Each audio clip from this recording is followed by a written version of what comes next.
ஒன்றாய் காண அங்கு கற்பகம் என்னும் கடவுளின் மெய்யில்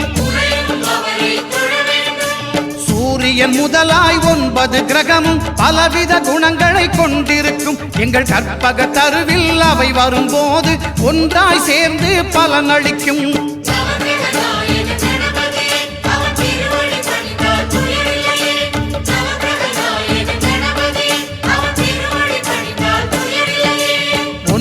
கோளும் ஒன்றாய் காண